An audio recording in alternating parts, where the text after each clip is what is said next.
फैसल साहब ये फरमाइएगा सर, ये टिकटों का इशू जो है आपकी पार्टी में तो कम से कम नहीं होना चाहिए था।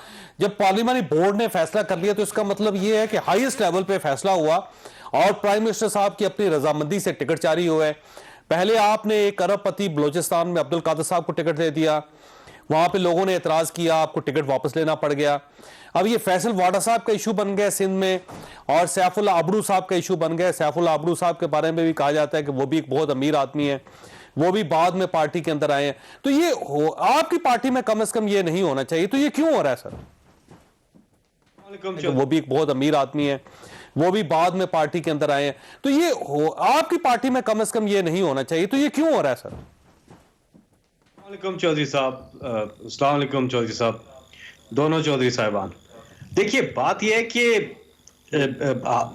होता ही ये है, क्योंकि पहले एक लिस्ट बनती है, फिर उसके बाद शॉर्ट लिस्ट होती हैं, चीज़ें रिजर्वेशंस होती हैं। अच्छी बात है, लिमिटेड सीट्स हैं, कैंडिडेट्स बहुत ज़्यादा हैं जिन्होंने अप्लाई भी किया हुआ है, नजरसानी भी होती है चीज़ों पे। जमहूरी पार्टी है, बहुत बड़ी पार्टी है, बहुत बड़ी पार्टी बन गई है। क्योंकि पहले एक ज़माना था जब छोटी सी पार्टी थी तो इतनी ना रिजर्वेशन सामने आती थी ना कुछ और होता था। तो लेकिन अब इतनी बड़ी पार्टी बन गई है हर जगह पे ही, सारे सूबों में, कि जाहिर है कोई कैंडिडेट किसी को पसंद है, कोई कैंडिडेट किसी को पसंद है। लेकिन अच्छी बात यह है, तो आपने जारी कर दिया था ना, अब्दुल कादिर साहब को तो टिकट जारी हो चुका था प्राइम मिनिस्टर साहब की तरफ से, और सैफुल्लाह अबड़ू साहब को भी टिकट जारी हो चुका है, उन्होंने अपने नॉमिनेशन पेपर जमा करवा दिए हैं। फैसल वाडा साहब ने भी अपने नॉमिनेशन पेपर जमा करवा दिए। ये तो फाइनल हो गया ना सर? काफी लोगों ने नॉमिनेशन पेपर्स जमा कराए और आप बिल्कुल ठीक कह रहे हैं, ये जारी हो गए। अब देखिए ना, इलेक्शन कमीशन भी जो डेट्स देता है उसमें नॉमिनेशन पेपर्स जमा कराने की डेट होती है, फिर टिकट देने की तारीख होती है, स्क्रूटनी होती है, उसके बाद विड्रॉ करने की डेट होती है। तो ये पूरा स्केड्यूल है जिसके इर्द गिर्द तमाम पॉलिटिकल पार्टीज और आपके बाकी मेहमान भी समझते हैं, इनकी पार्टीज के अंदर भी डिबेट्स होती हैं, बाजुकात फैसले होते हैं, फिर नजरसानी की जाती है। लेकिन अच्छी बात तो इस पूरे में ये है कि जो वर्कर है वो आवाज भी उठा रहा है और उसकी आवाज सुनी भी जा रही है। मेरा ख्याल है इसमें कुछ चीजें जबरदस्त तरीके से हुई हैं और मैं समझता हूं कि यही एक जमहूरी कल्चर है। ये नहीं है कि बस आपने दे दिया टिकट तो बस अब दे दिया, और किसी के रिजर्वेशंस भी हैं। ये आम बात है, अच्छी बात है, मैं अप्रिशिएट करता हूं इस चीज को।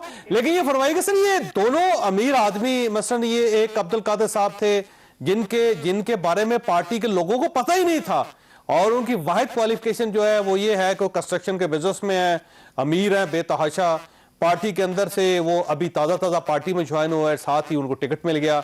अब सैफुल्लाह अबड़ू साहब जो है इनके बारे में भी ये है कि इंतहाई अमीर आदमी है, ये इनका भी कंस्ट्रक्शन का कारोबार है, ये गवर्नमेंट बनी तो उसके बाद पार्टी के अंदर शामिल हुए। तो ये जो अमीर लोग होते हैं सिर्फ उनके लिए टिकट क्यों?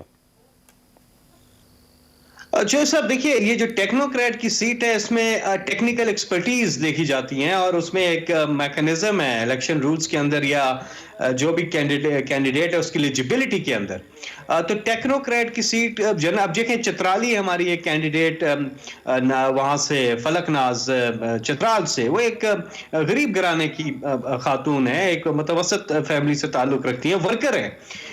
इसी तरह मैं आपके सामने हूं, मैं अब 3 साल हो गए हैं सेनेट में, तो मैं भी एक मिडिल क्लास फैमिली से ताल्लुक रखता हूं, और बाकी भी जनरल सीट्स पे हमारे उमूमी उन्हीं आम लोगों को मौका मिलता है। और इसीलिए हम ओपन बैलेटिंग पे भी जाना चाह रहे हैं कि ये पैसे की चक्कर ही खत्म हो। लेकिन जहां तक टेक्नोक्रेट सीट का बात है, मैं डिफेंड नहीं कर रहा, मैं पहले बता दूं, मैं डिफेंड नहीं कर रहा इस चीज को, लेकिन टेक्नोक्रेट सीट पे सैफुल्लाह अबड़ू साहब जो है, और इनकी क्या टेक्निकल एक्सपर्टीज है?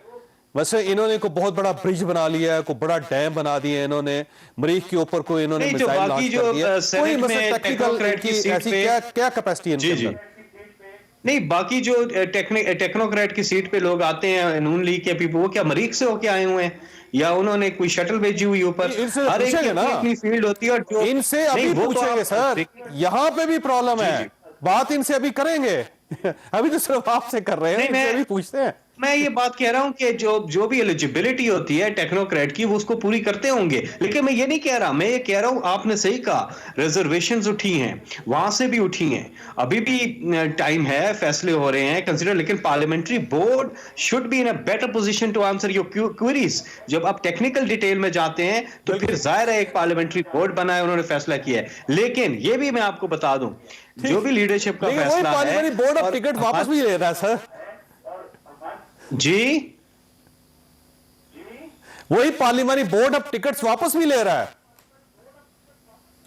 देखिए कई जगहों पे हुआ है ऐसा, बिल्कुल रिजर्वेशंस आई हैं और बात सुनी गई है, कंसिडर किया, नजरसानी की, ये हर हर जगह होता है, हमें सिर्फ बारीक बीनी से देखा जाता है और देखना भी चाहिए। ये आपने ठीक कहा, पीटीआई को कि हर चीज है ना, छोटी मोटी चीज, कि जी शफकत महमूद साहब ने पार्लियामेंट्री बोर्ड के इजलास में नीले रंग के कपड़े क्यों पहने हुए थे, क्योंकि फलां कैंडिडेट को नीला रंग बड़ा पसंद है, तो मतलब ये भी चीजें होती है, अच्छी बात है, पीटीआई हाजिर है छोटी छोटी चीजों। अच्छा ये फरमाइए फैसल वाडा साहब क्यों सर, वो तो एमएनए भी है और मिनिस्टर भी है, तो अब उनको उनसे आप उनकी सीट खाली करवा के उनको सेनेट में लेके जा रहे हैं, तो वजह क्या है सर इसकी?